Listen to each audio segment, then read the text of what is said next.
Welcome back to the Real Ones Real Talks podcast. I'm your host, John, here with my co-host, Will, and today we've got a really good friend of ours on the mic, Andy. He's also known as Andrew Garfield just because he looks identical to him. He's a husband, a dad, a teacher, and somebody who's been through the same stuff we're all trying to figure out. So, Andy, go ahead and introduce yourself. Hello. Yeah, that's almost all true, except for the identical part. You are like the spitting image of Andrew Garfield. Yeah, you're pretty close. You even laugh like Andrew Garfield. Okay. See, guys, pay attention. Pay attention, guys. Yeah, that's all true. Except for the one. I'm a dad, a teacher, husband, all those things. I teach ESL, which means I teach kids how to speak English, and yeah, I don't know what else to say. Yeah, that's all. Those are my identity parts. Okay. I'm a son of God. That's pretty important. Yeah. Yeah, that's pretty good, important. But yeah, that's all it for now. You have anything else you want to share? Add in no, that's pretty much, yeah. All right. Well, you got anything, Will? No. It says age. I'm also 29. Yeah, so he's almost a 30-year-old. This is the year. Gosh, you're getting old. Jacob just turned 30 yesterday. Yeah, I saw that. Can't have him on the podcast. No, too old. In their 20s only. Yeah. I was talking to my coworker. About this podcast. He just turned 40, and I was like, "Yeah, man." I read in the description. It was like, people going through their 20s. He goes, "I don't think it's for me." I'm like, what gave it away? Yeah, I'm like, wow. Back to you're like 40 years old. Yeah, I'm like, you can maybe like listen to it and give us some wisdom. I thought it was funny you referred to me as an elder. I mean, you are the elder in the group. The elder 20s. Yeah, you're the most responsible person in the friend group. Think about it. Am I wrong? I'll take it. I'll take that. I mean, you are driving a really old car. That's.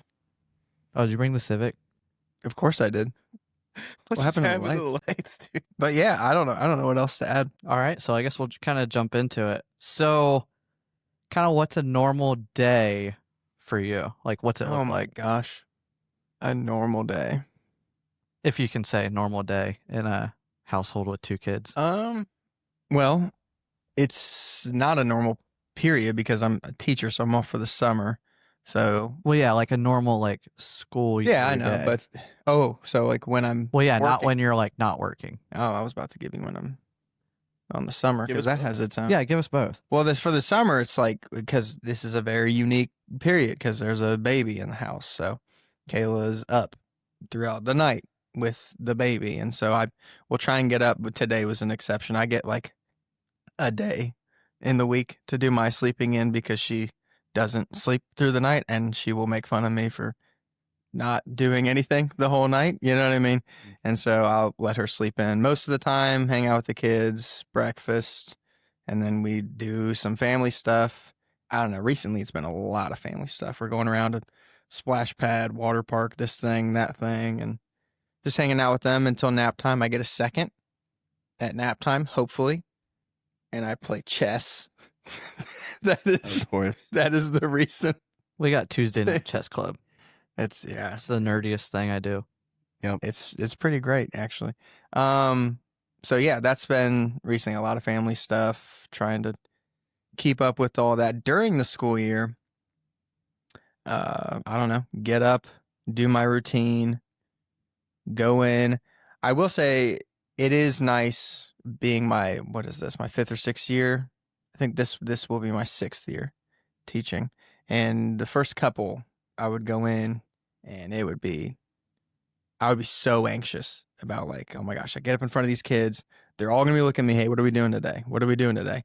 And I would go to work not knowing how to answer that question. And I'd be like, oh my gosh, this is awful. And by now it's not as bad. It's not as bad. I've figured it out for the most part, so it's not as anxiety inducing. So I go in, I do my job. I really like my job now. I like the kids that I work with a lot, and I like teaching English as a language and not doing. I don't know how much you guys love Romeo and Juliet. I don't know how many kids who like love Romeo and Juliet. I don't think I've ever actually read Romeo and Juliet. Well, That's what I was teaching. But yeah, most kids don't, and so it was hard, getting them to get into it at all. So go by my day, finish it up, go home, help out with the kids. I don't know. We cook dinner. It depends on the day. We might have something to do later in the evening. We try and balance out family stuff, friend stuff, and our own time also. But especially with the baby makes things so much harder right now because we don't get our own time until around like 9:30-ish, you know what I mean? And then it's like you're tired. Yeah. Yeah. That's why we're doing Right a now. podcast at 10 o'clock at night. Yeah, that's a good, segue into that. But yeah, so that's normal-ish. There's not really, I don't know, it's hard to say because a lot of the days feel exactly the same, but they're definitely not. You know what I mean? So Now to clarify, you're in high school, like it's English as a second language, correct? I work So at you're, a high freshman school. building.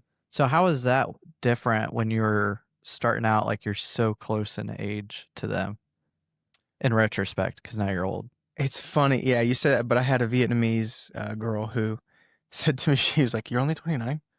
You're a kid." That's what she said to me. She was like, "The teachers in Vietnam, they are so old." It's like, yeah, I mean, here it's like you get done with college and then I don't know if you know, like Kyle Ledbetter. He just got married. James Ledbetter, worship guy. It's his son. He subs at the freshman building, and he just graduated high school. So you used to need a degree to sub in high schools, and you don't anymore. You can graduate high school, and the next year go back and be a substitute teacher in the school you just left. Crazy. That's whack. So I don't know, but all that to say, so that Vietnamese girl, her background, America is definitely changing in the sense that like the qualifications needed for stuff has been gradually going down. So young teachers are abundant. My building is very weird in that there are a lot of old teachers. There's like a lot of people going to be retiring in the next 5-ish years. And so it will look a lot different after that. But we have a pretty good building right now. It's a lot of solid people. So how do you think that's going to affect like the next generation of kids having like super young teachers where there's not like that? Because now there's a big age gap because you have a lot of these teachers tenuring out and retiring. Is there a lot of that median core group of that 40s, 50s, or is it kind of there a big gap there? It's really hard to say because I bet it varies a lot, district, even building to building. Because what you just described might look a lot more like the high school, whereas literally the building that I'm in right now, there are there's a huge gap. There's either like you're going to retire in the next 5 years or you just started. That's pretty much, there's not a lot of people in that in-between space, I would say. So it kind of varies, but as far as how that's going to affect kids, I have no. Wait, what's your thought? Again, it depends. I mean, because you might be in a building like what we have where it's like there are a lot of older teachers. All I know is that, for example, when you have younger teachers tend to be more of kids' friends. That is not really my style. I like to have like my kids feel comfortable in my room. Like I want them to be able to like laugh and hang out, but they're definitely, I make it very clear to them, I'm not your friend. Like they'll tell me, what would they say to me? Because, okay, they're learning English, right? So they learn like bro, right? They'll be like, bro. And I'm not your bro. Every time, I am not your bro. Sit down. Yeah. Give me your phone. Yeah, that's a whole thing. Did you hear about that? The phone laws? The phone laws? It's in law like now. schools? You cannot have your phone. It's a law. In school? Yeah. Wow. Which probably won't change a ton. It's basically just like it makes it much more enforceable now. So what's the consequence if it's a law? Is it a fine? I don't know what the furthest... Or are they going to take the kid to jail? I don't know what the furthest extent of the law allows for. I don't know. But I just know it's now a law that you can't do it. Oh. Huh. I don't know. That's different. Yeah, and it's kind of being piloted, I guess, right now because a lot of districts, it's up to the districts how they want to actually do that. Is it being piloted in your district? Well, it's a lot. They have to figure out how they're going to do it. So this year, I think we just kept to lockers. Like they had to keep it in their locker. I haven't had a ton of issues with it, honestly. My kids, that's part of why I like my job. Immigrant kids tend to be more respectful than kids who have been here for a really long time and have no concern for authority. Like a lot of kids who come here and are like pretty fresh to American culture still have a lot of respect for authority, which is a reason that I like Yeah. Which that's helped your Spanish too, right? a lot. Yeah.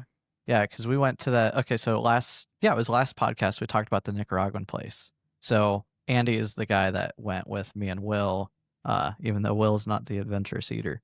But Yeah, he was like like anything. He's talking the in ho-ho Spanish. And I was like, holy cow, dude. I was not expecting that. Wasn't even that much either. I mean, it sounded pretty good. But all right, so we'll kind of jump to the next question. So how do you handle being a teacher, being a husband, and a dad, like without like getting completely burnt out? Like, is there something you do to like stop and relax, or is it just like what do you do? Well, I joked earlier. I am burnout all the time. It's like the Hulk. I'm angry all of the time. No, that's not fully true. I don't know. I mean, me and Kayla do a really good job of talking to each other about. I mean, I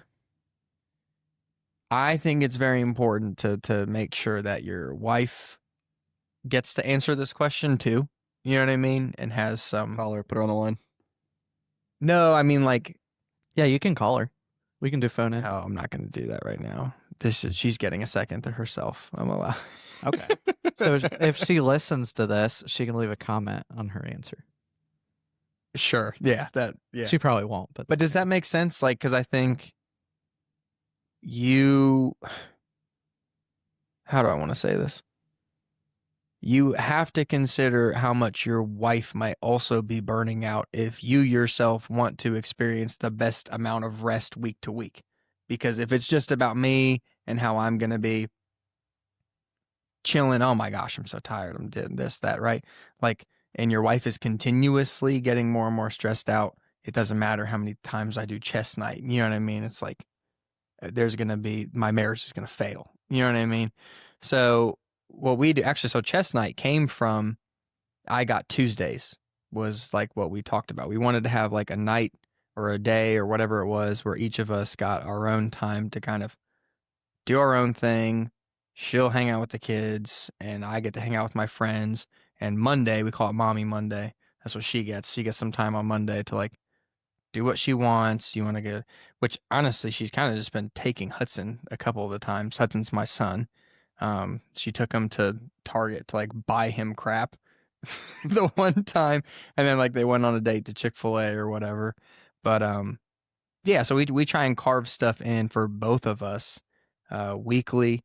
I mean, during the school year, that's going to look a little bit different. It might have to be like an every other or something like that. We might not be able to fit everything in, but just making sure that we have a day a week or something where we get time to go read by ourselves. Or I've been so addicted to chess recently, though, I'd go read by myself and it turns into like chess an by hour yourself. of chess by myself. Yeah.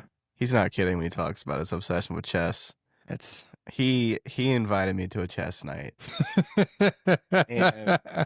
And he it's not that serious, our man. our text message conversation, he's like, so never answered my question. Do you play chess? I'm like, I mean, yeah, but I'm like not really like that good at it. He's like, oh dude, no, it's like a chill thing. We just hang out, we talk. Dude, I go there. He has a chessboard with his last name written on it. Like it's embroidered into the wood. into the wood. And It was a Father's Day gift. right. Wasn't it from India? Yeah, some guy carved into it with a knife or something like that. Okay, well that's Yeah, why are you hating on whatever, his dude. gift? Anyway, so I sit down. Whatever. And John and I start playing chess. There's a couple other guys there. So Andrew and this other guy were playing, and they stopped mid chess match, so the other guy could pull up his game, his chess game that he played online, and go through step by step what he did. I don't remember if he won or lost. You got to analyze. You don't learn if you don't analyze. A lot of life lessons in chess. when I look over and I see that they're not only playing a game of chess, but they're showing their online scores, I was like, wow, I'm in a chess nerd house, dude. I need to get out of here. Amen. I was like, after my second game of losing at chess by a landslide, I was like, guys, it's John getting beat late. you? Yeah, twice. Man. That's what I do. That's what John loves to do. Beat I up do. on the I dudes. love beating the new guys. Josiah got you second game. He did. Okay, so I have a really bad habit of stalemates. So like I'll be whooping them, and then I want to say I get a little cocky, and so like, oh okay, I'm gonna like clear the board of all their pieces and just have their king left. And Yeah. what is this? My second or third stalemate? I don't know. Probably fourth. Yeah, it's awful. It's still fun though. Do you know what that means? No, he doesn't. Where both people can't do anything. The king can't do anything. You have no legal moves. Yeah. You've suffocated your opponent, but they're not actually in check, so that you just lose. You tie the game basically. Did you play 3? Did you play Josiah 3 times? Just Twice. So he lost the first and you stalemated the second. He might have beat you the third time. He No, kinda we got better. stalemated the first time, and then I beat him the second time. Really? Yeah. Oh wow. Okay. Have you noticed he's been way more active in the chat? Yeah, so I was wondering said a what the lot of random phone number was, and I was like, "Who That's is this?" Josiah, yeah. And then I was like, "Oh, okay, it's Josiah." Hey guys, isn't there another question we should be asking? Yeah. Will hates chess. Yeah. Will hates everything. I know. Except for motorcycles. Hey now. Motorcycles and trucks. Yeah, let's not talk about motorcycles. So, ready? Next question. Lawnmower. What's been? Hey, yeah, you did get a new lawnmower. We'll talk about that later. What's been the biggest adjustment going through your early 20s to where you are now? Oh my gosh. What's the biggest adjustment? Oh my gosh. Getting married, having children, owning a house. Well, you're on your second house now Yeah. I mean, a house is a house, though. in less than 10 years. In 5. Yeah. Everything I just said happened in the past 5 years. So, what's been the biggest adjustment All of those. out of everything? I mean, when you say early 20, what are we talking? Like 21? Well, yeah, when you first turned 20. I mean, I was in college. I mean, I was living at my parents'. You know what I mean? It's just very different. It's everything. I don't even know how to begin answering that question. There's so many things. Like, even as I got older, like when I came back from India the second time, what was I, 24? I was still living with my parents, but then it was like, I knew I could sense it was like, it was almost time. You know what I mean? Because I was done with college, but then I started dating Kayla, and then that all good night. That was a 3 months of dating, engaged, 6 months, or the opposite, 6 months of dating, 3 months of engagement. I think that's what it was. And then married. And then we had a house and everything else. But Pre-COVID responsibility, that's the biggest thing.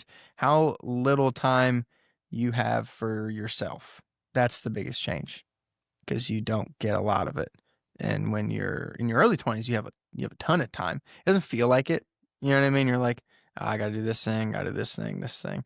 But when you're constantly doing stuff for other people who are with you all the time, it might be different for you because you live in a house with little ones that you might feel responsible for sometimes, which changes the situation. That was not my situation. I was just a 20-something at home with my parents, and that was it. You know what I'm saying? So it felt very different for me. I don't know. How old are you now? You're 27, right? Yeah, I turned 27 next month. That's crazy. Yeah. You've had a lot more responsibility recently, too. Yeah, a little bit. Yeah. Do you feel like it's changed since you've been 21, 22? Oh, yeah, like night and day difference. You just became a homeowner also. Well, yeah, so I just became a homeowner, renovated everything. So like day one of owning a house, I literally tore out a wall. And then After everything was done? no. Oh, this is the yeah, so like renovation process. Yeah, so once you finished everything. no, like once it's I time to do another bought wall. the house, like I closed, like it was boom, like timer's ticking. Well, I knew you wanted to do a bunch of stuff in it, so yeah. So I'm the type of person, which my sisters can attest, is I'm like all or nothing, and I wanted to get everything done before I moved in because I knew once I got moved in, life would get busy, and I wouldn't have that drive to get it done. So that's why the baseboards still aren't painted. That's why the bathroom's not finished painted. Your baseboards look great, dude. Well, yeah, they're white. They came like primed, but they're just primed. I need to put the actual white paint on them. No, you don't. They look great. No, they don't. My sisters would disagree with you. All right, dude. I don't think it looks But great. whatever. They look clean. Yeah, they look good. All right, so off the topic of like, you having like your life pretty much together. Oh, God, I'm not saying that's it's hilarious. perfect, but you're more of an adult than us two. Just because you I have kids, more responsibility. Yeah, you have a lot more responsibilities. Mostly because of children. Yeah.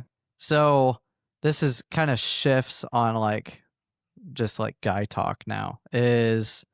So like growing up, because we all come from pretty different backgrounds growing up, and were you like, so growing up, how often were you told to like man up or like don't cry or any of that? Did you have any of that growing up? I don't think so. Okay, so I would say that's where like we're a little bit different, because you said earlier when we were like planning this. Yeah, I said I'd have somewhat of an answer. I mean, in a way, yeah, right. I was just kind of told that it wasn't really worth crying about, like falling off your bike. Just get back on it, take off. Dirt Okay, I in it. guess that. But I think I took that pretty literally. Well, yeah, so like in those instances, or like even I would say you're like, I'm bad at like aging sections because it all like blends together. I would Mhm. say like maybe your early teen years of like when stuff Oh. happens, like, because obviously when you're a teenager, my- you have different emotions that are flowing through and working that. Were you ever told to, I'll just man up, don't worry, don't. Not man up, but my parents were very serious about me not wanting to quit things.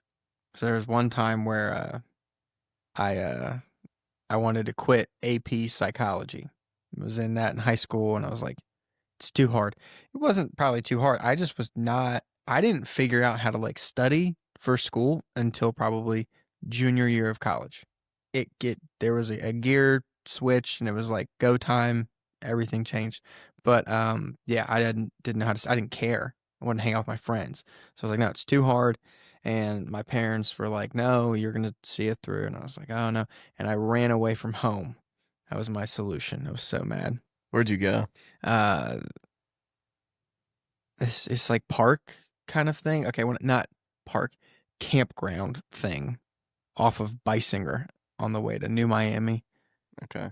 I would explore on my bike all the time, and that was one of the places I knew had like a shelter-esque thing that people wouldn't be in. So I would. How went long there. did you stay there? Not long. Okay. It was like it was cold too. It was like winter. Okay. And I just threw like a Snickers in my backpack. Here's what happened. My dad, I was like, why can't you? I was getting very serious about my faith at the time. You know what I mean? And I told my dad, why can't you just trust God? And he said, you want to trust God? Why don't you go out the door and trust God? And I was like, watch me. Very, very serious. And so after the argument, I was like, this is something I'm going to do right now. So I went to the cupboard and got like a Snickers or whatever, went to my backpack and threw it in there. And So did you last like, I just like calmly, I was so upset. Like, calmly walked out the door, shut it, and took off running as fast as I could. I had a car at the time, but I was like, if I have they have my license plate and stuff, I'm not trying to get the cops after me. You know what I mean? And so I just took off on foot. And I texted my old youth pastor because he was pretty irresponsible, and I knew he would. wait, your youth Be on pastor my was side. irresponsible? My old one, prior to Tyler, yeah. I figured he would empathize with me and be on my side, which he kind of was. My dad told me after the fact he had to threaten him. He said, I will prosecute you if you don't tell me where my son is. He found out, so I think he had reached out to him and said something like, hey, did you know? He said, yeah, you need to tell me where he is. He was like, oh, I don't know. He seems pretty upset. He said, if you don't tell me where he is, you'll have the cops after you. That's funny. Sounds like a dad. I mean, dude, Or did the was same it thing. more You of would your do the same mom thing. freaking out and then your dad saying it? Oh, I was the first thing my dad said to me when I got back in the car. He found me at the Hamilton High freshman building. That's why I had made my way, because I told my old youth pastor we should meet at the High Street McDonald's. That's what I told him we should meet. And so I don't know if my dad figured something. He found me though. Like I didn't tell the guy where I was. He was like, think driving around. And as soon as I got back in the car, so you made your mother cry tonight. So this is Bob. So Your dad probably, not like dogging your dad, but your dad was probably like, you know what? He can sleep outside tonight. oh no, I didn't sleep. I guess I feel like it would depend on like how long you were gone. Because like if it was My parents, side note, were incredibly patient with me. Incredibly patient. Like, should have probably kicked me out a couple of times. But yeah. Do you want to ask the other one or? What about you? What about your? So yeah, like, okay, so growing up, yeah, I was told that a lot. So obviously being raised by a mom and 3 older sisters. Yeah, very different. Yeah, it's completely different. So I was told that a lot, and like I was a crier. I was a big crier. Like I would boom. Imagine that. If I was mad, guess what? I'm crying. Mad cry. Dude, biggest mad crier. If like it's annoying. No. You see his face get all angry and all of a sudden it's sad and he starts crying. No, I want to be a sad face. Like I'd be just so angry, and even still to this day, if like you ever see me like so angry where I cry, you better like leave. Like it's embarrassing, one, but two, like yeah.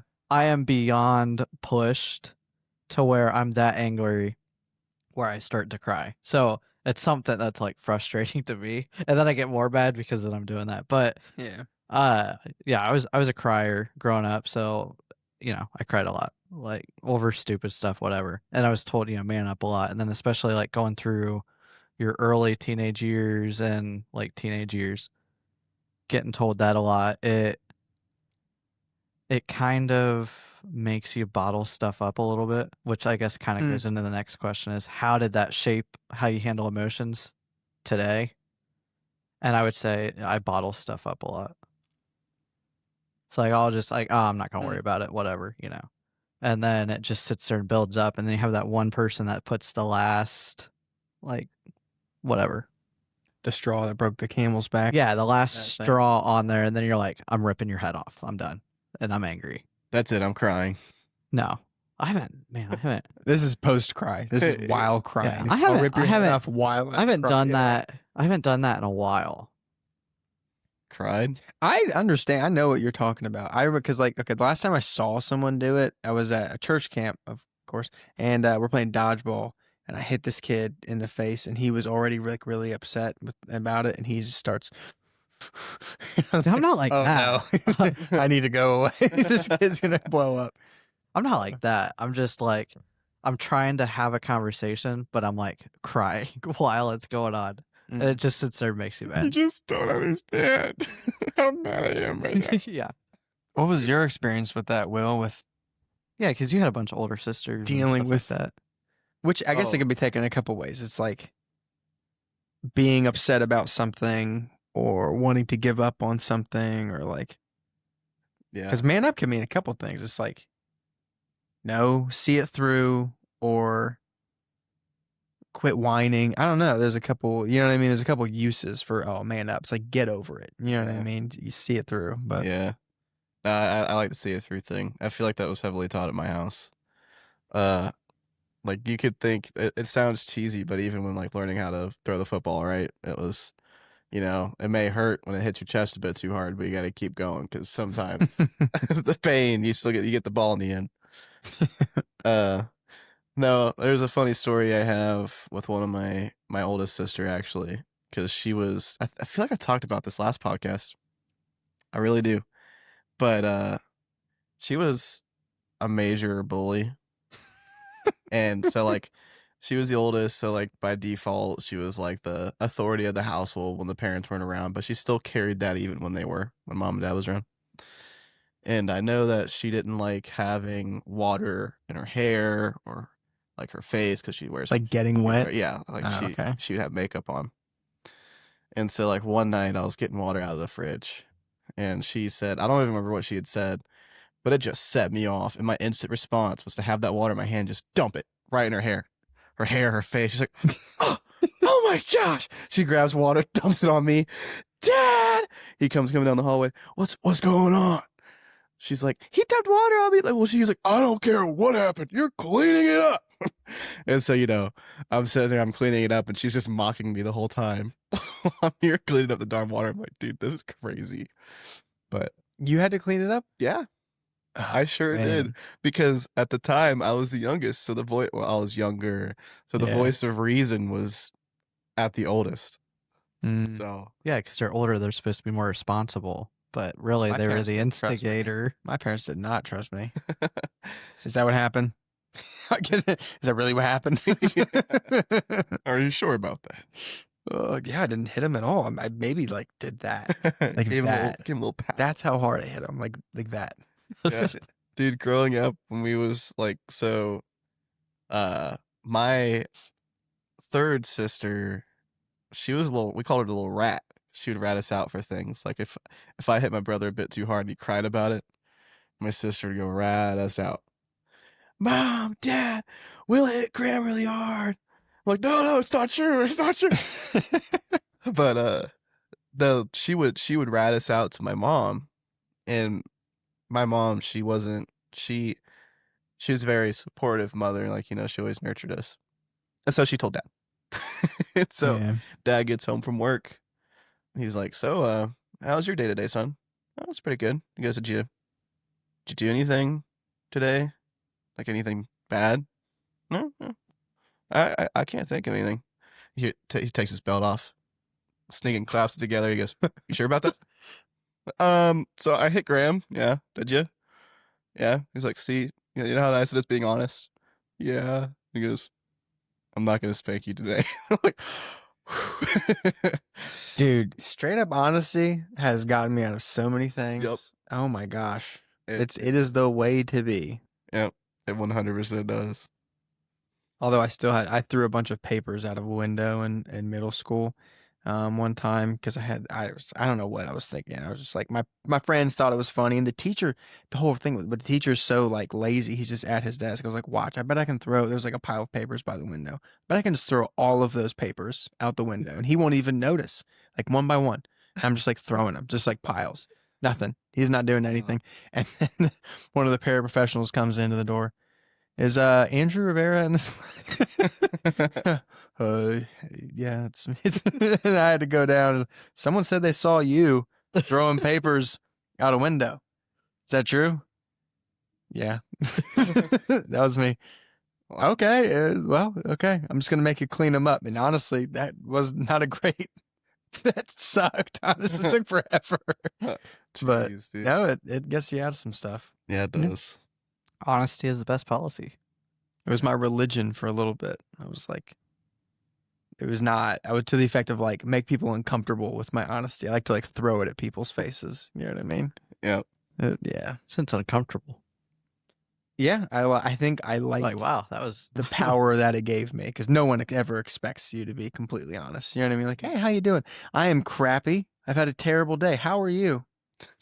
You're like, okay, I'm sorry. I woke up this morning, my socks are unmatched. Yeah, not a great religion, but a good policy. Yeah. Honesty is the best policy. I told your back pocket. So I had today's Friday. Yeah. So I had my like one-on-one with my boss. And I told him, I said, if I ever screw anything up, like I'm gonna tell you, like you're literally gonna be my first call because you're gonna help me figure it out and fix the screw up. That way it's better. He's like, yeah, totally. Yeah. Good. We'll figure it out. So I don't know. He's Nice. I call him like my older brother. Yeah. So This is not the same guy who like mentored you coming into the job, right? Or it is? yeah. So he was my That's he right. was my I forgot. I thought he retired or something. No, so he quit for like a month. That sounds. And then when I got hired to like replace him, came back and he got promoted to he was over basically all of Canada. So now he's over all of Canada and like our entire region. So like he's a guy I would love to have on the podcast and ask how do you do everything, because he manages 2 whole regions, which is I mean, we're talking a couple hundred North people. America. No, not all of North America. Oh, well, like, A big part of it. yeah. So a big portion. Greenland. So he works full time, obviously. He travels a whole bunch. Like right now he's in Toronto. He is I believe he's the worship pastor at his What? church. And he does so much stuff, and he has kids. That is crazy. Yeah, and I don't get how he does it all. How is he makes it back on Sunday to sing? Usually.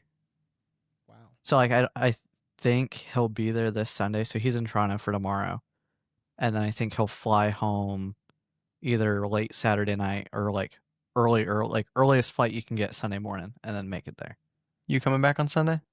Yeah, I'll be there. All right. Yeah, Party on. I gotta drive up north about 3.5, 4 hours, and then Yeah. drive right back. Yeah, sounds like fun. Got your drag racing. You bringing Will with you? I am not. No, I found out my boss's boss's boss is gonna be there, so I have to be all professional. Oh, so you can't bring friends and goof off? No. He has to put his dress on and Yeah, I gotta. So I was gonna wear like golf shorts and tennis shoes, and Or- like my racing t-shirt, and then I got a text and then a phone call that I cannot Boss do is that. boss's boss. Yeah, Big boss. President of the United States. Yeah, no, It's gonna be close, but not that. huge. But, all right, back on topic. Those tariffs. Let's talk about the That's tariffs. the next No. question. No, What do you think about Iran? no.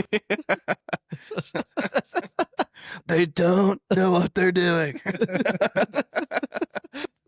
Okay, did anybody else see that video and like just start dying laughing? No, I don't. Well, what video? So You didn't see the video? I don't. we won't watch dive too things. deep into it, Yeah. but Trump ends his conversation with like saying that They don't know what they're doing. yeah, Does he say that? yeah, Yeah, It- on like Who's he live speaking TV. about? uh, Iran? Iran and Israel.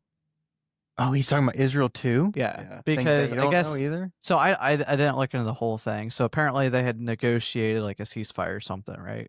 And Israel. I'm getting the news. right 11 minutes before the ceasefire was signed.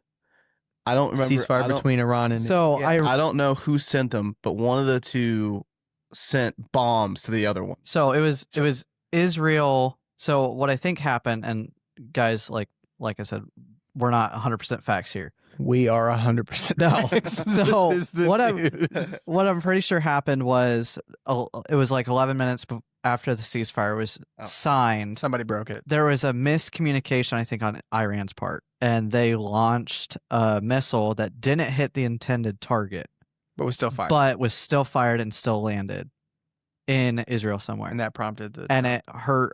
I believe it took out a family of 4. Whoa. So like it's still serious, but it didn't hit the mass casualty it was supposed to hit. And I guess Israel unleashed like everything they had. Oh wow. And Trump like ordered their planes to turn around. Like he ordered Israel, like, you need to turn your planes back around now. And it was like a big thing. And then so Trump on that interview, I guess he was heading to Marine One, and like he was visually like pissed. Oh, Because he's like, I just negotiated this, and you just went and dropped a bunch of bombs on them. Like, it was an Well, accident on they Iran's broke part. the- Like, I'm not advocating for Iran. I'm just saying Mhm. it was. I think it was an accident, a miscommunication or something, and then they just sent a bunch of stuff, and so Trump was pissed, and he's like, because they don't know what the f they're doing, and then walked off. Yep. So it was like comical because you're like, you know, when you're like just trying to figure out, like, especially at my work, and you're trying to negotiate something or figure something out. Working with other people. Yeah, and it's just like, it's because they don't know what they're doing, Yeah, you know? That's- So, I sent my boss a video. It was like, your boss, why don't you work with your coworkers? And the response was Trump. Because They don't know what the F they're doing. all right. So we'll jump in to. Sorry. Wasn't that fun? handling It your is. emotions. Yeah. So, and we can all kind of talk on this. What do you think? Not to, okay. So, what do you think most guys wish they could talk about but don't? Oh boy. don't know. Just whatever they're struggling with, whatever, if that's addiction, if that's like, but yeah, I think they're problems. Like, and whatever theirs are, I think that they want someone to talk to about them. You know what I mean? Like whatever's got a hold on them. But, yeah, I would say that. If there's addiction, for sure that. If not, yeah, still just like struggles. You know what I mean? Like whatever they're really bothered by. You know what I mean? Yeah. But I was gonna say you kind of stole my answer there. I was gonna say because it's usually, and I mean the don't part is because it's embarrassing. You know what I mean? You most of the time it's like there's some level of embarrassment with it. You know, because there's a failure of some sort. Yeah. But now, so this isn't a question, but it kind of popped up. So like guys tend to be problem solvers. We're always trying to solve a problem. Do you guys ever feel Yeah. like that? Yeah. So like I'm a pretty womanly man, and I still feel like that too. So like even I've caught myself sometimes in like if somebody's having a vent conversation, especially with like some of my team members, is I'll stop them and say, "Is this a vent conversation, or is this a you want me to fix conversation?" I've heard people say that, like in the context of their marriage, like, is this a I'm sorry that sucks, or is this a I want a solution? Well, yeah. So I think that's a really powerful thing to say, Yeah. especially in something like that, because sometimes like I just call my boss and vent. Like I've had a crap day. I'm pretty pissed. Like my day just went to crap. I'm done. Like He starts crying. no. I just need to like vent to somebody that understands. So I wonder if that stems kind of like what you said is like we're struggling, we're failing, but we don't feel safe talking to somebody because we don't know if they'll understand or not or be able to relate to it. Yeah, or make you feel like something's wrong with you. Like it has to be fixed. Yeah, or make you feel like a piece of crap or something. Yeah. Well, I think, and especially if there's addiction, I think the people who are sharing it want it to be fixed. Yeah. But I'm saying in reference to like him ranting, right? Mhm. He's not looking for a solution to that rant. He just wants someone to hear him. Whereas like if they try to provide a solution, maybe that makes him bottle it up because that's not what he wanted. He just wanted someone to be like, I understand Yeah, that makes sense. what you're going through, kind of thing. Mm-hmm. Yeah. I see where you're coming from though too. Obviously. Like if someone comes to you with a problem like that or they want it to be fixed. Yeah. Well, I would say, okay, so you guys both grew up with a present father. Yeah. I didn't. So Mhm. I didn't have anybody to ask those questions or like, hey, I'm struggling with this, to go and talk to that person. Now, I'm not saying if you guys were able to have those conversations with your dad or not, but for me, it was just, you just kind of figure it out or whatever. So like in high school, I'd talk to some of my like friends in high school, be like, hey, but then of course they would make you be like, well, you're freaking weird. Like what? Like it's a simple question. I don't know. You have a dad. Like I literally told this to one of the guys that was like, that's a weird question. I said, well, you have a dad. I don't. Like how weird is it now? Yeah. Yeah. You feel stupid. Yeah, and he just looked at me and I'm like, it's a serious thing. Like you have a dad, I don't. Like at this time, like at that time of my life, I didn't. He wasn't present. Yeah. Not by his choice, but it's one of those things that, and I would say like how they grew up versus now is completely different because we're in the age of technology. Like your dad, your parents. Yeah. Yeah, I don't know. Yeah. All right. Let's go to the next topic. So you kind of touched on this a little bit in the earlier question, but how do you and your wife stay connected with so much going on? And when I say connected, I mean like connected together, like continue to build your relationship and make like on the same page. Yeah. Yeah. I mean, we talk. That's, I mean, at night, we talk. That's probably the biggest thing, but not just like that, like making sure that there's time at some point in the week where we're not watching a show. We're not like we had a pretty difficult part of our marriage where there was some stuff going on, and one of the best things that we did right after that was we canceled our Netflix, and we would for a little while it was just like us talking at night. That was it. We would just like talk and talk and talk and just about whatever, and it was awesome, honestly. We have a Netflix subscription again, but I think we kept with that, like we know we need a talk night, you know what I mean, or a no screen night where we're just gonna can we just talk, you know what I mean, and not have something on in the background or whatever. So we make sure that we do that with some regularity, because I mean you'll be surprised. I mean, because sometimes I think too, like the temptation is like it feels like just sitting back and watching a TV show. Or I should say it this way, the lie is that watching a TV show is going to help you relax more than sitting down and talking to your wife. Does that make sense? Yeah. Because like I want to sit down and I want to veg out. That is what is going to help me relax the most. But the very small amount of work required to like, because like usually it's like 5 or so minutes in, because at first it's like, well, what are we going to talk about? We start talking, and now we're talking. You know what I mean? And it's like, shoot, yeah, I didn't realize that. Oh yeah, I didn't. Well, what can we do about it? You know what I mean? So there's a lot of things that like that were beneath the surface, or that happened throughout the day, or that are just happening in general throughout our lives that could be changed or worked on, or something coming up that she has thoughts on or I have thoughts on. You know what I mean? That helps us kind of sift through it and figure out what we want to do. And it ends up being a really good conversation every single time. So that just making sure there's time regularly where there's no screens, and we're not like, sometimes we'll play like a game, but that's not the same thing either. That's just us hanging out. You know what I mean? That's just for us, like, what's the word? Chemistry. You know what I mean? Or like bonding or whatever, just having fun together. Like we just started playing that game, It Takes Two. Oh yeah, We just started that the other night. It's pretty fun. it's a fun game. Did you guys fight the vacuum cleaner yet? We did. That took us a couple tries. That was like a You guys 6 or 7 respawns. You guys get mad at each other during that game? A couple times. You're the guy, right? Yeah, well, my Oh, controller nails died the a couple hammer. of times, and we didn't realize it was happening. I'd be like, my Oh. dumble jump is not working.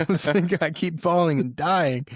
I was like, oh, but I realized like I would touch because we have like the Joy-Cons, right? Yeah. And you accidentally touch it, and it's like reconnecting or something. So you play on a Nintendo Switch? Mm-hmm. I Yeah. gotcha.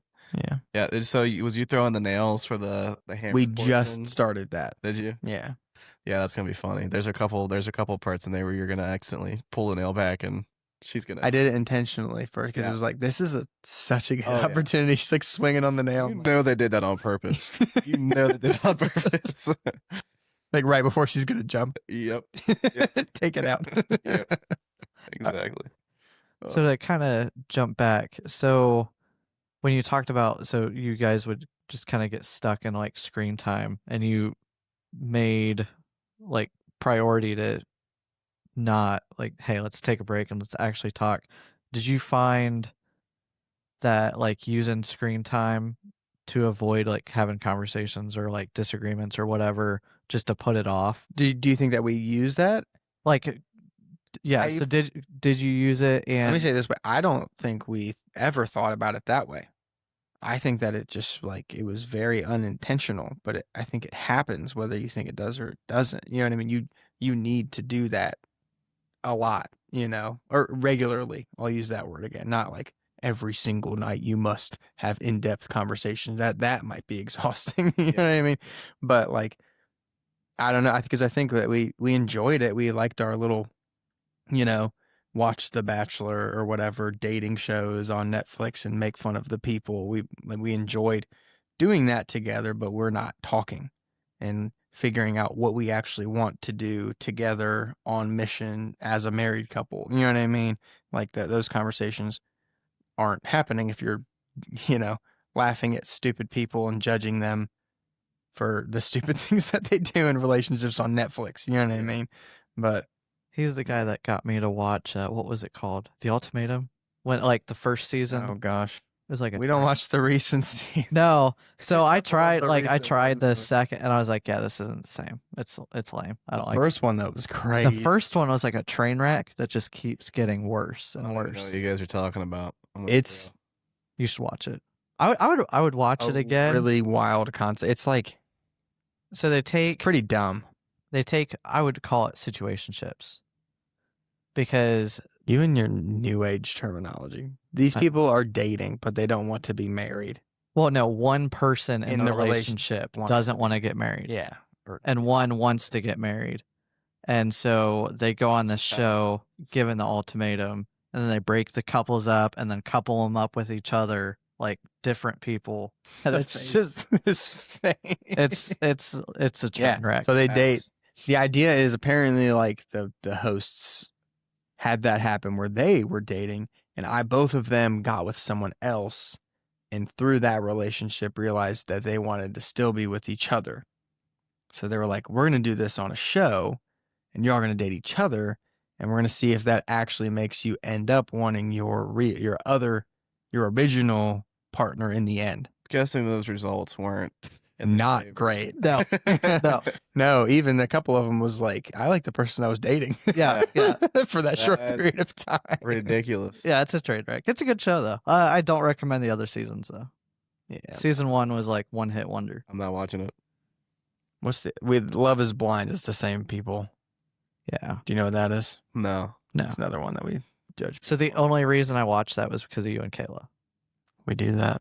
Yeah. So I like no. My coworker's actually watching that, and he had the episode playing while we was driving to a job, and I was telling him how stupid it sounded. Which one? The Love is Blind one? Yeah. Where it's like you talk to the person for a long time and then you propose to them. Oh, guess not. There's another one then that he was watching, and I was like, dude, that sounds stupid. Cause you know what? Is it Love on the Spectrum? I'm not digging into. I don't know. No, Love on the no, it's Spectrum not Love on the is Spectrum. great. I think my It's mom so talked about that good. one. I think my mom talked about that one. That's a top tier show. Anyway, Thought we were getting another question for a second. No, I think- no. I kind of want to know this next question. I know we're getting kind of close on time here, but what's the most rewarding part of fatherhood and the hardest? Oh yeah, that is a good question. Because like both of your kids are kind of young right now, so like, what's the reward looking like there? The baby stage is hard. I have been really struggling to like enjoy it, especially this time around. I love Jack, my youngest. It has been hard to just like go with it this time, and maybe more so just because like Hudson is at such a fun, like Kayla and I both like she has other people in her circles that have told her like, oh man, just give me a baby. The toddler stage is the worst. We are not at all like that. We love the toddler stage. We love it. It's hilarious. It's so much fun. Yeah, Hudson's a turd sometimes, you know what I mean? And he gets in his moods, but like that is the most rewarding part right now. It's just like when he's so funny, Yeah. you know, and it's just like nighttime and he's just like goofing off, it's like the best high quality entertainment you have. Yeah. I'm not watching trash TV. This is like awesome. You know what I mean? Yeah. And the hardest is that, I mean, yeah, like the baby, that's its own unique thing. I will say, like, what I told a couple of people, like, that had their first child is that what no one told us going into it was how much harder it makes your marriage having kids. Because I think a lot of it is like the time squeeze, like how I talked about earlier, like you don't have as much time for yourself, but neither of you do. And the only person who can really help you with that is your spouse. So you feel like you're in this tension between like, I only got 20 minutes to myself today. You got 3 hours. Like, Yeah. so now it's my time. So it's like you feel a lot of that. It makes your marriage like all of a sudden it was already difficult and now it's way more difficult. And all you thought about previously was like, you know, changing diapers and how we're going to feed them during this season and that season, what clothes and what this to buy and that to buy. And the hardest thing is like still being in a good marriage that is the hardest, not just fighting with your spouse through all of it. Because especially now, like discipline stuff where it'll be like, Hudson, stop doing that. Well, why does he have to stop doing that? I'm like, oh, I don't want to. Oh gosh, you know what I mean? The little disagreement. Yeah. It's like, what's wrong with him throwing this thing? I thought he could throw the thing. Well, not here. You know what I mean? Like, Not in the house. Throw that outside. Yeah. Not I inside. know. You have to refine your rules. You know what I mean? No throwing toys. That's the rule. Not no throwing hard toys in this room.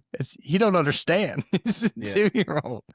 But yeah, so that's the biggest challenge is just like navigating through that together. Because you both have, like, I mean, you pick any two people. Like, all of us in this room had very different upbringings and ideas of what's like right as a child. You know what I mean? Like, and you have to, you don't know all of that. You can, I mean, good night. Me and Kayla, when we were dating, the amount of like questionnaires, we thought we were so prepared. We were like, well, what do you think about how many kids do you want? As if that means like so much. You know what I mean? Well, we talked about children and how many we both want, as if like now we know everything the other person, how they're going to raise children also. You know what I mean? Like, no, but we thought we were very prepared, and so much comes out that you're just like, no. Like, we had so many conversations where it was just like, no, this will not be the way that it is. You know, if that's going to be it, this isn't going to work. You know what I mean? And it's like, we were over exaggerating all the things, you know what I mean? But it feels very like passionate in the moment where it's like, no, that is not how our son will be, you know, like, but yeah. I love the parents that are like, oh, my kid, I'm not giving them a tablet. I'm not giving them any technology. We're like that, yeah. And you know what they end up doing? The tablet. They have the tablet. It's their babysitter. Yeah. Not yet. We've held off. We'll see. I think you guys are doing great. Yeah. I appreciate that. I really do. Because seeing Hudson, how happy he is, I'm like, this is a cool kid. Yeah, he's awesome. That's He's pretty a cool fun. kid. Yeah. He's pretty Especially, fun. so he knows every single chess piece. Yeah, he does. He knows a lot. And I crack up. That, yeah. He always tries to steal the pawns. Pawn. Every week. Pawn! Pawn! And tries to lock up. And you're like, hey, no. Look!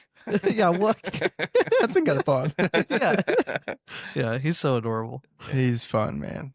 And then he loves, dude, balloons. He loves his balloons. Yeah. Although, too much. What was it? Last night, we're at my in-laws' house, and it was Lisa's birthday recently, so she has a happy birthday balloon. He is like, well, he wants break down crying. And we're like, no, we're done with the balloons. We're done. And it's like, this is like a 15-minute process. You know what I mean? We're like, okay, we're gonna go about what we're doing. Poor Hudson. Yeah. He's got to get over it. Yeah. It was funny. We went to Flubs with Andrew and Kayla a couple weeks ago, and Hudson's in the trunk of their car. They drive a Honda Pilot. So, you know, big soccer mom mobile. So he's eating this ice cream. We wish we got the Odyssey, side note, but fans are the way to go. Dude. Anyway, he's in there and he's like knocking on the window. He's like, Will. So I go over and I'm like, and then I open the back door and I'm like, I'm in here now. What are you going to do? His face, the fear. He does. He gets stormed on his face. And I was like, I reached in the back. I'm like, I'm going to take this now. What are you going to do about it? And his mom was like, Hudson, tell him no. He's like, no. Stop. Yeah, like, stop. I'm like, I'm going to take this one too. And he's like, no, stop. I'm like, we were cool 3 minutes ago. Now you're freaking out. It's so funny. How'd you get in here? Whoa. As if it's not been opened. Yeah. He's fun, man. Yeah. He's a lot of fun. He's awesome at chess night, too. He does. He doesn't play chess yet, but I assume he's going to be a great chess player. We'll see if he wants to. I don't know. He'll beat me at chess. Our philosophy. I mean, he could probably do that like today. Yeah, that's what I'm saying. Like, if he could like have the attention span for a whole chess game, I think he would be. Well, attention is low key a skill, and he don't have that skill yet. Yeah, that's true. He's just got to move a pawn 2 spaces, and I'll be in checkmate. Lolly mate. All right, so just kind of like wind down a little bit. What's something about family life that caught you off guard? Well, that was one thing. How hard children made marriage. That was definitely one thing. Because everyone talks about like beforehand, the kids part of it, not any other repercussions beyond that. Family life that caught me off guard. How difficult it is for it to be good. That I think is something that really, it's hard. Like if you really want to have like a good, everyone's happy, you're gonna work for it. You know what I mean? You're not gonna fall into a happy family. You're gonna, oh my gosh, again, get up and apologize and apologize and apologize and So patience. get over yourself and apologize and keep going. It's like it's a lot, but I feel like the family life can also be in relation to like, family life growing up too. And so like for me, I would say how crazy it is being raised in a household with like, I guess you can almost say like, I don't know. how many like- siblings do you have again? I have 5. It So feels like you brother, have 4 50. sisters. Yeah. So like, you're raised in this household where it almost seems like there's expectations, right? When you get old, like, your parents raised you to be a hardworking, independent person. And then, not to like call out anyone in my family in particular, but a lot of them, would do the total opposite, like we grew up being God-fearing children, and now that we're here, there's a couple siblings that don't involve themselves in churches at all, which is like, it's crazy.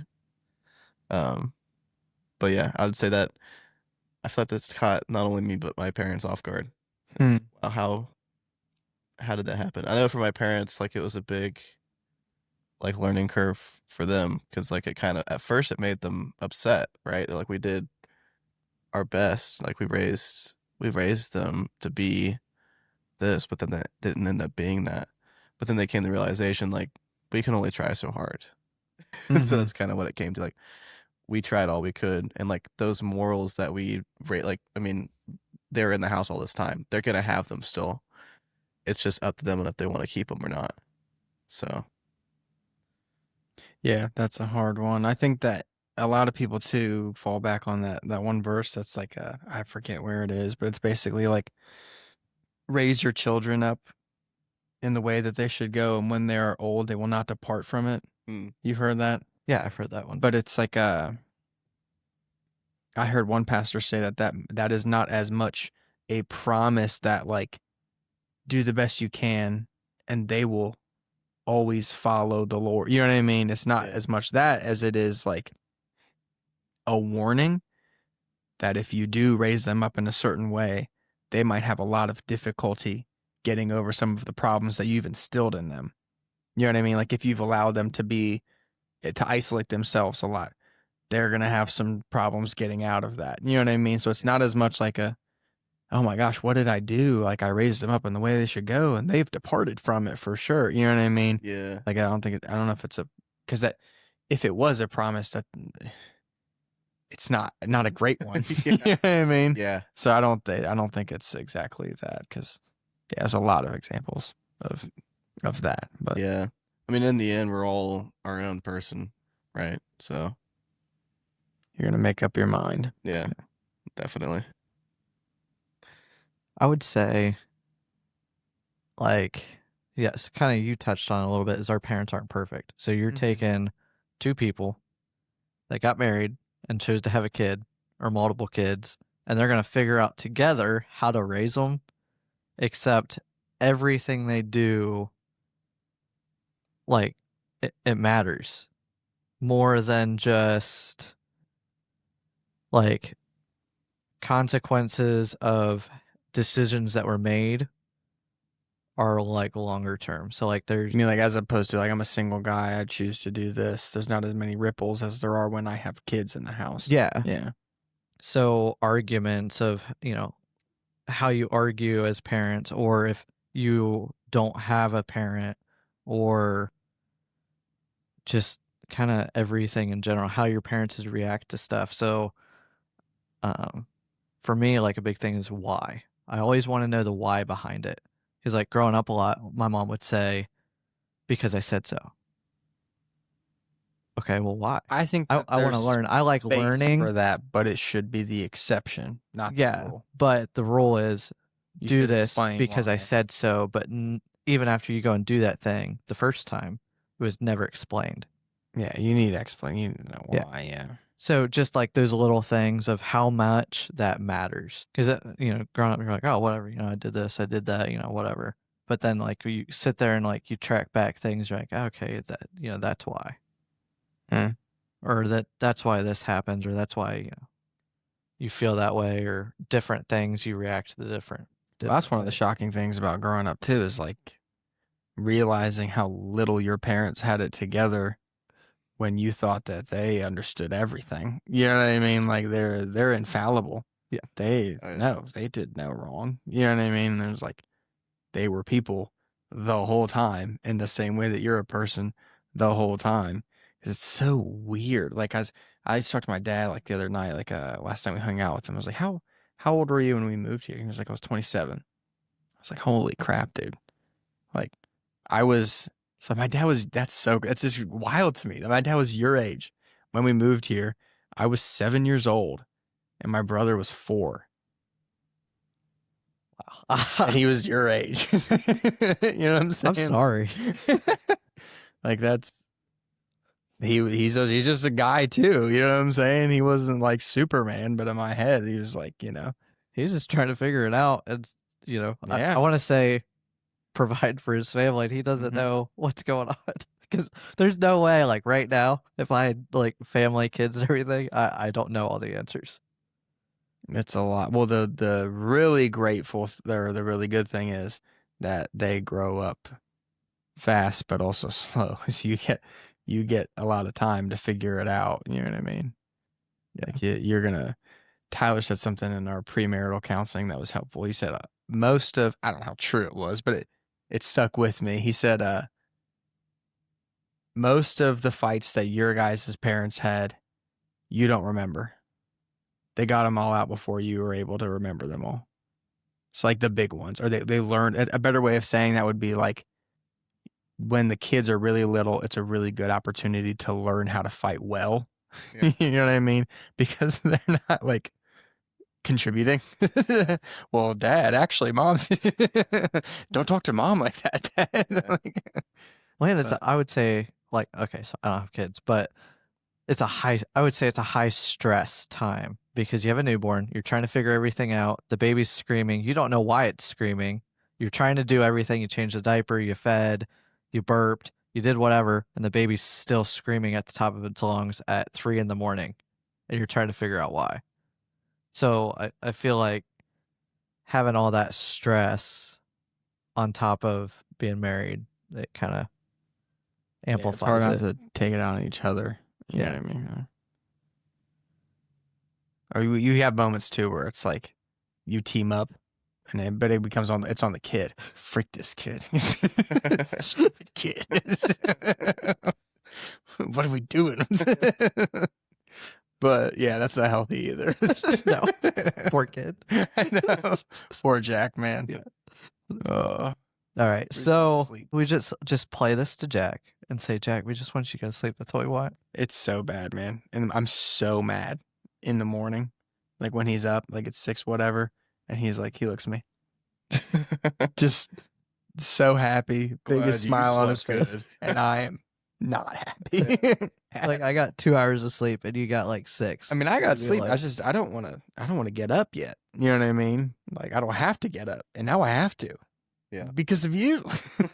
But it is what it is. All right, so from growing up to now to having kids, what's something you want to do differently than how you were raised? So the dogs. Yeah, those don't. Oh. I think we're already kind of starting to do it. I just didn't remember a ton. I think my parents got better, but this as time went on. But also, like, inviting people into the house more, like just having people over, making sure that our home is open to people. We're not making. I definitely don't think my parent. I was about to say like not making a big deal out of like they made a house the mess, or this got whatever torn up or something. You know what I mean? I definitely don't think my parents were like that. I think they actually did a really good job of letting me and my brother like destroy their basement. You know what I mean? While playing. But I just don't think we had a ton of people over, and I want my kids to remember like people invited in often, you know what I mean, into whatever we were doing. But so that's definitely one thing, like being an inclusive family, like inviting people along for the ride or whatever. Yeah. But I like that. I like that answer. I definitely think I've heard Kayla say that recently too. I'm like, yes, I second that. I don't know. I feel like Kayla's parents are that. Because, like, even, I don't even know how I've been to your in-laws' house so many times. She always, All of it was just young adults. well, yeah, that too. She's a fire cook. Have you ever been to Lisa's? Yeah. Yeah. I think Oh my it's, goodness, she's very first time you ever came to Young Adults it was was. at Lisa's. Yeah. she's an amazing. It's been a long time. That night, I'm pretty sure it was just John was there, Remember right? Nate? No. I don't I know. thought he was there. It was Nate and McKenna for sure. I remember that, and I remember you. John might have been there. I was probably there. I thought I John, think it was either Dakota John was or there. I don't remember if Dakota was there or not. I remember it was your first night. Yeah. I remember going for a walk around that golf course or wherever that trail is back there, and there's It's like the this golf little, course, yeah. There's like a little under this bridge area, and there's bats in there. Oh yeah, I was there for The that. tunnel. Yeah. Yeah. You guys John said, "Now I remember." Yeah, I you remember guys that. are like running down the whole tunnel, and I was just walking. I was like, I don't care about no I bat. remember that. Yeah. Yeah, Yeah, that was not fun. afraid of anything. And then that's where I think you who introduced to Stranger Things. Did we watch Stranger Things? Yeah, we that watched night? Stranger Things there. Not that night though. No, We I don't had think it was. We it was- had like a get together, like, Yeah. hey, Stranger Things is out. Are you guys gonna watch it? If so, just do it here, kind of thing. That was what we tried to do. It would just be like, what would you already do in your normal life? Is it possible for us to just do that together? You know what I mean? But you hadn't watched Stranger Things until that night. No. Wow. Dude, you And then I live was like under a addicted rock? to it. It was I awesome. live under a rock. I know Dude, I was sheltered. Okay. I came over to John's house one day, and I was like, you ever watch The Boys? It's like, no. So let's go ahead and watch an episode. So we did. I come back like maybe 2 weeks later, or maybe not even that. And I'm like, so you watch any more of The Boys? Oh yeah, I finished all 4 seasons. I binge watched. I'm like, how? I don't think I was His eyes are caved productive. in. I slept 2 hours. I forget. Okay, so what was it? I think it was during. Yeah, it was during Christmas time. Christmas time or like New Year's, so it was off. Like I was off work. Mm. And so I had like a lot of the long weekend, and I really wasn't doing a whole lot. So I think I just sat here and binge watched it all. Very early baby stage, you do get some of that time. Like when Jack was first born, when Hudson was first born, and like in between, you're just kind of watching TV together. Well, a lot of it too was like the baby's gonna stay up anyways. So we're just gonna watch TV while he's up, you know what I mean, until he goes, and then we're gonna go to bed. But Yeah. yeah. Is that before the like sleep deprivation starts? I mean, it's in the middle of it. It's woven into it. Yeah. This time, that's a whole. I'm about to get us into talking about C-sections. We don't want to talk about C-sections. Different episode. Different episode. All right. So to kind of wind up, because we're coming up to the end of time here, is what advice would you give to young guys who want a strong family one day but don't know where to start? Whatever problems you got, deal with them with every strength, all of the strength in you right now. Deal with them now. Start the work. Yeah. How? How? So do you find like a trusting person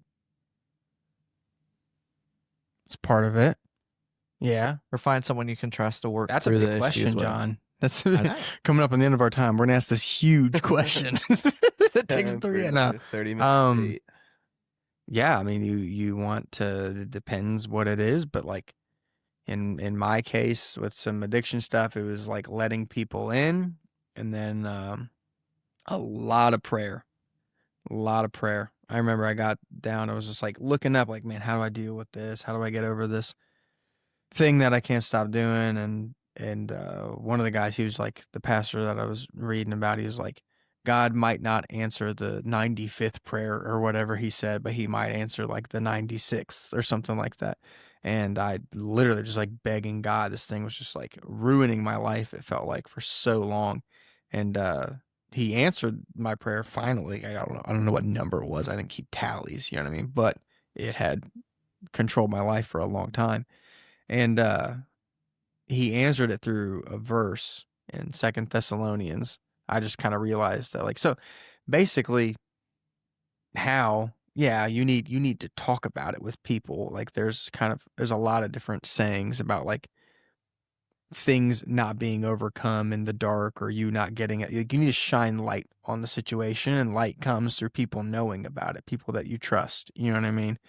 So that's a big part of it, but another big part of it is just inviting God into the process as much as you can, and being as serious about it as you can, because a lot of the problems that you have too will just like they don't go, like, addictions are not done when they are overcome. You feel the effects of things in later on into life too. So you're still like, to what extent do you want to be dealing with problems when you're married? Do you at least want to not be addicted to crap? Or do you want to be like on the other side of stuff, dealing with the after effects? Because you're still going to be dealing with crap. You know what I mean? There's always crap. Just what level of crap do you want to have in the middle of your family life? As little as you can possibly take in. You know what I mean? So that's, because there's a lot of work to be done. Okay. A lot of work. I would say something that was good is it was me, you, and Cameron started. It was accountability, or Mm-hmm. it was. Did they change the The name D of it group. now? Yeah, it's D group. But D group isn't what it used to be. I mean that in the sense that, like, it was specific to the young adults. The church had not started a D group initiative yet. It was just like what we called our D group. Does that make sense? Or no, it became D group when the church did start a D group, and I was like, let's just transition our accountability group To a D group. into a D group, because the church is already doing this thing. Do you guys want to do that together? And you said, yeah. But no. Yeah. He's got a girlfriend now. I miss. Well, actually, for a while. Does Dakota play chess? Yeah. Does he? You should send him an invite. I just randomly add him to the group chat. I don't add you to the chat. Will knows. I asked Will if I should. He said, let me come see first. And he's not added to the chat. Yeah, no, I'm not. Dude, the chat was blowing up today. Yeah.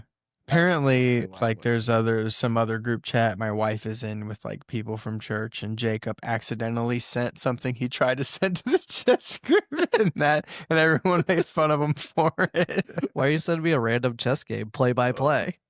I know. Check out this checkmate I had, dude.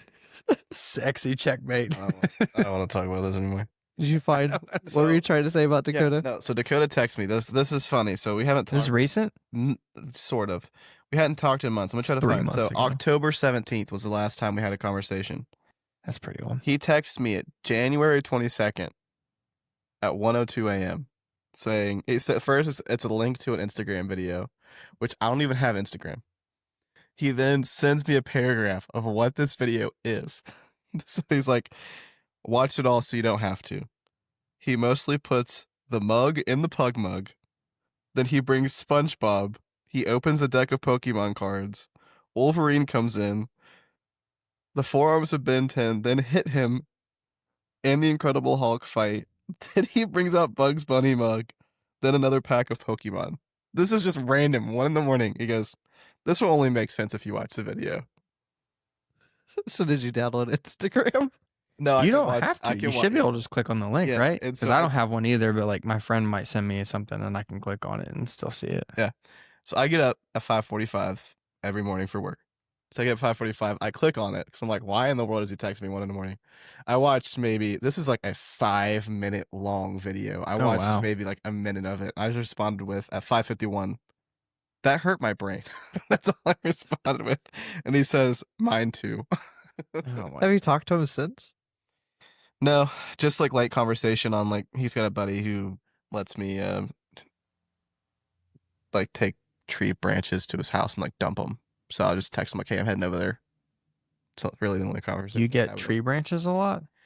No, I help people. Like some of my friends need help removing honeysuckle and stuff like that, so I go help them. I'll be like, Honeysuckle. I know where to take that. Yeah, I don't want your You, honeysuckle. you want to help If me you got other clear my tree line? Dude, there's a massive daddy long legs behind you. daddy long buddy. legs are fine. Yeah, they're fine. They're friendly creatures. Just I was stay about to say away. spiders. Yeah, Spider-Man. Yeah, he's like, oh yeah, I like Oh my spiders. I hang around with I them. actually got bit by one of those in the back You of my can't. neck. They're. Do you know that? Yeah, they're the most poisonous, but they don't produce enough poison to... Kill a No. human. Their mouth isn't big enough. Really? Yeah. I'll be darned. I don't know though. We might have to fact check that. Yeah. That's Oh. basically like Iran sent the missiles. Yeah, please go. know what they're doing. That was funny.